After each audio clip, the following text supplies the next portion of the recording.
Hey everyone, and welcome back for another deep dive with us. Today, we're going to be looking at something. It's called health-related quality of life. We shorten it to HRQOL, and this is after someone survives a cardiac arrest. And I think this is really relevant to a lot of our listeners, especially those of you in the sudden cardiac arrest UK community, as well as folks in the Chain of Survival UK support group, because we know firsthand, that recovery, it's a journey. It can feel like a marathon after you've gone through something like that. Yeah, absolutely.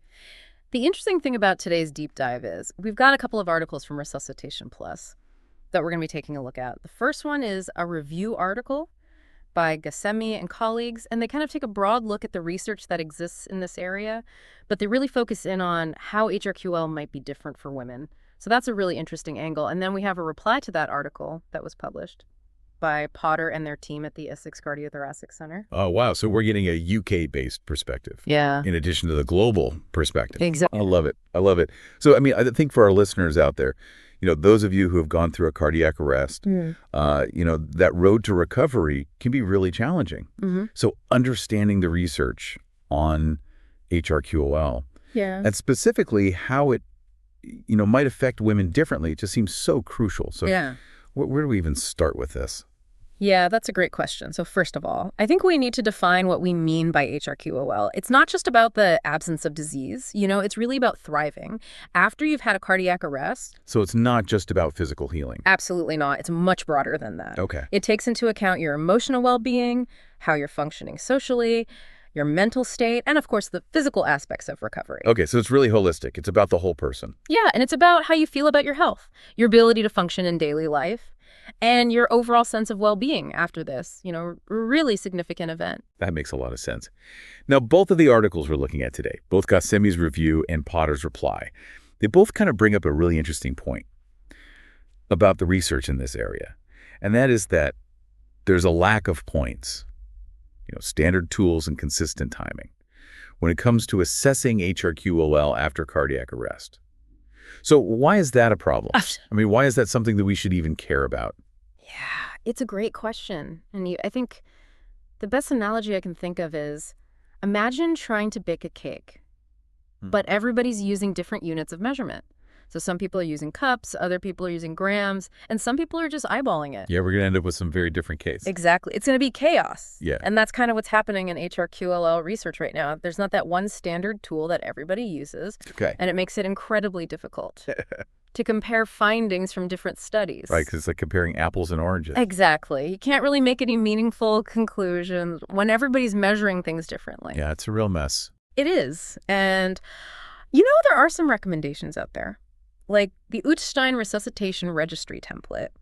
And there's a group called the COSCA Advisory Writing Group. They've made some recommendations for using validated tools. Okay. But despite those recommendations, researchers are still using all sorts of different questionnaires, like the SF-36, the SF-12, the EQ5D3L. There's a whole bunch of them. So we have all these different tools, and it's making it really hard to see the full picture of what's going on. Yep. But despite this challenge, there's growing evidence that suggests that women may experience worse HRQOL after a cardiac arrest compared to men. Now, that seems like a pretty significant finding. It is, and Ghassemi's review highlights this trend. But they also point out that a lot of the studies in this area are quite small, and they don't always account for other factors that might be influencing the results. Okay, so we need more research, basically. Yeah, we definitely need more research. But the studies that we do have, they're pointing to a potential problem, and that's something we need to pay attention to. Right, absolutely. And there's a really interesting study that Potter and their team did here in the UK. That, I think, sheds some more light on this. Yeah, they actually used a questionnaire called the SF-36 to measure different aspects of HRQOL. And they found that women in their study reported having a harder time with things like physical functioning. Their energy levels were lower. Oh, wow. And their emotional well-being seemed to take a bigger hit. So even though they were, physically recovering, they were still having these challenges in terms of their quality of life. Yeah, and what's interesting is that this difference was there even though there weren't any real gender differences in mood or PTSD symptoms. So it's like something else. is going on Yes, that's it unique is. to women's experience. Yeah, it seems like there's something else at play here. Okay, so what could be contributing to these differences then? Well, both articles point to a combination of factors. They talk Yeah. about biological factors Yeah. and societal factors. Okay, so let's start with the biological factors. Okay. What do we mean by that? So when we talk about biological factors, we're talking about things like, inherent differences between men and women. For example, women might have different pre-existing conditions or hormonal variations that could affect their recovery. Okay, so just our basic biology Basic biology. might set us up for a different kind of recovery experience. Right, exactly. Okay, what about societal factors? So societal factors are things like, access to health care, social support, and even cultural expectations. Oh. And all of these things can play a role in how well someone recovers from a cardiac arrest. And how they feel about that recovery. Exactly. Okay. So, for example, studies have shown that women are less likely to receive bystander CPR. Now, why is that so important? Well, those first few minutes after a cardiac arrest are absolutely critical. Bystander CPR can literally be the difference between life and death. Wow. So if women are less likely to receive that immediate intervention, it stands to reason that their overall recovery might be affected. So even before we get to the hospital, there's a potential disparity there. Yeah, there's a potential disparity right from the start. Wow, that's really eye-opening. Are there any other societal factors? Yeah, access to post-resuscitation interventions and rehabilitation resources can also be an issue. Okay. So think about things like specialized cardiac rehab programs or psychological support services. All right. These things can make a huge difference in recovery, but not everyone has equal access to them. So if women are facing barriers to accessing these services, Then their HRQOL is likely to suffer. that makes sense. Yeah, and then on top of all of that, we have to consider the societal pressures and expectations that women often face. Oh, absolutely. Juggling multiple roles as caregivers, Right. breadwinners, and everything in between can add an extra layer of stress and difficulty during recovery. Yeah, it's like running a marathon with a backpack full of rocks. Exactly, it's not easy. So it's really important for healthcare professionals to be aware of these potential gender disparities Yeah, absolutely. and to provide tailored support. Yeah, we can't just assume that everyone's going to recover in the same way. Right. We have to recognize that women Hmm. might face unique challenges and they might need different types of support. Okay.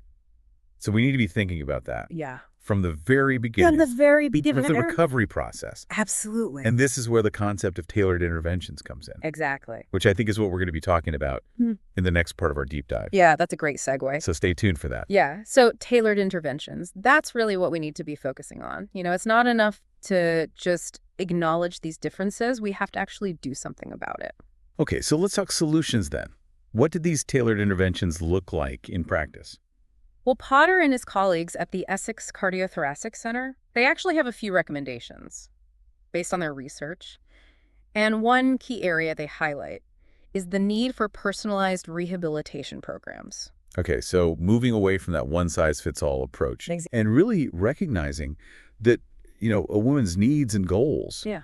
during recovery might be very different from a man's. Absolutely. It's about understanding the whole person, not just the medical condition. So, for instance, a woman who is also the primary caregiver for her family might need support in adapting her daily routines while she's recovering. We can't just assume that everyone's going to bounce back the same way. Right, it's about meeting people where they are Yeah, and recognizing that life doesn't stop just because you've had a cardiac arrest. exactly. So personalized rehab is one key area. What else did Potter's team suggest? They also emphasize the importance of psychological support services. Okay. Cardiac arrest, it's a traumatic experience. Yeah. And the psychological effects, they can linger for a long time. Right.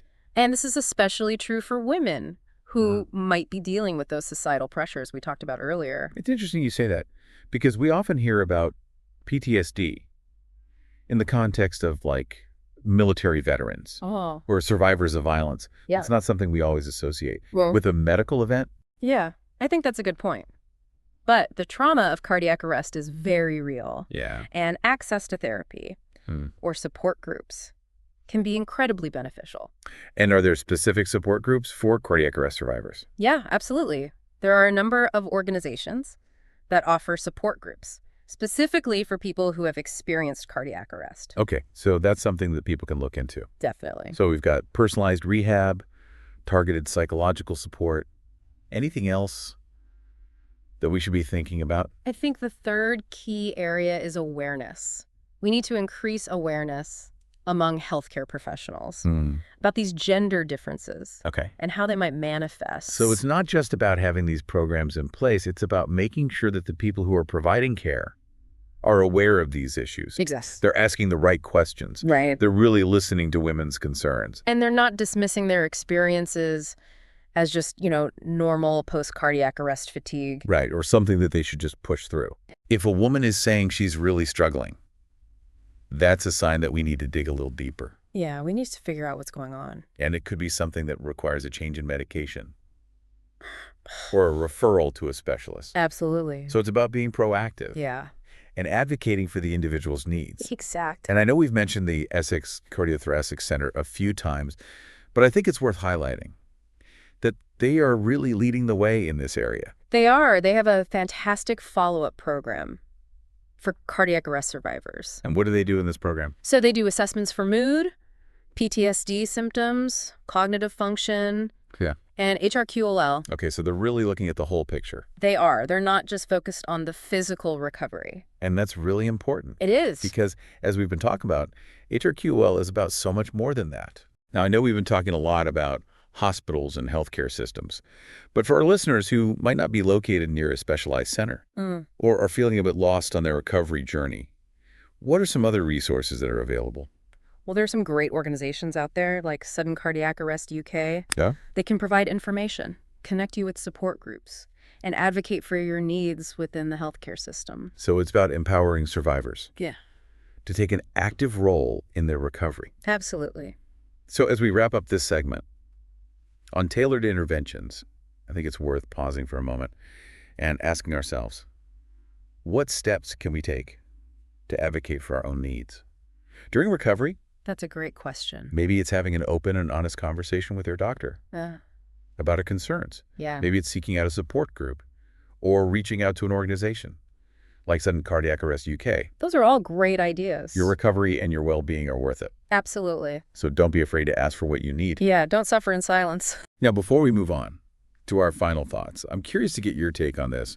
What does this research on HRQL, especially the focus on gender differences, mean for the future of cardiac arrest care? That's a big question. Yeah. But I think it's an important one. Yeah, I think this research is really a call to action for the whole medical community. We need to be more aware of these gender differences. We need to do more research to understand them. And ultimately, we need to change the way we approach cardiac arrest care. So it's not just about saving lives anymore. It's about what happens after survival. Exactly. It's about making sure that all survivors have the opportunity to not just live, but to really thrive. Okay. And that means we need to think about all the factors that can impact someone's quality of life. So what are some of those broader systemic factors that we need to address? Well, we've talked about bystander CPR Right. and how women are less likely to receive it. Yeah, that's a big one. That's a huge area where public awareness and education can make a real difference. We need to make sure that everyone knows how to do CPR and that they feel confident stepping in to help. Because it could literally save someone's life. Yeah, it really could. What else can we do? I think we also need to make sure that everyone has equal access to post-resuscitation care and rehabilitation services. So regardless of where you live Yeah. or how much money you make, Exactly. you should have access to the care you need. We need to level the playing field. And it's not just about physical recovery. We also need to be thinking about the mental and emotional toll of cardiac arrest. Absolutely. And I think as a society, we need to challenge those pressures and expectations that make it harder for women to prioritize their well-being. It's okay to ask for help. It is. It's okay to take time for yourself. And it's okay to not be okay. Yeah. We need to create a culture where people feel supported and they don't feel like they have to do it all. And recovery takes time.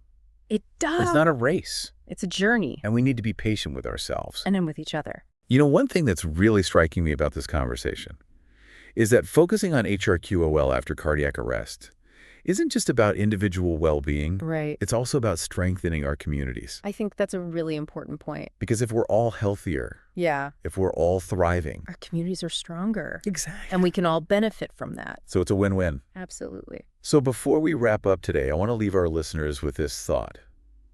What steps can you take to be part of this positive change? Maybe it's learning CPR. Yeah. Maybe it's advocating for better resources in your community. Or maybe it's just offering support to a survivor Right. on their recovery journey. All of those things are so important. Every action counts. Every single one. So thank you for joining us on this deep dive today. We hope you found it informative and inspiring. And remember, you are part of a strong and resilient community. You are not alone. So don't be afraid to reach out, connect with others, and share your experiences. And if you want to learn more about this topic, be sure to check out the articles we mentioned by Ghassemi and Potter. They're both available in Resuscitation Plus. We'll put links to those in the show notes. Yep. Thanks again for listening, and we'll catch you next time. Bye.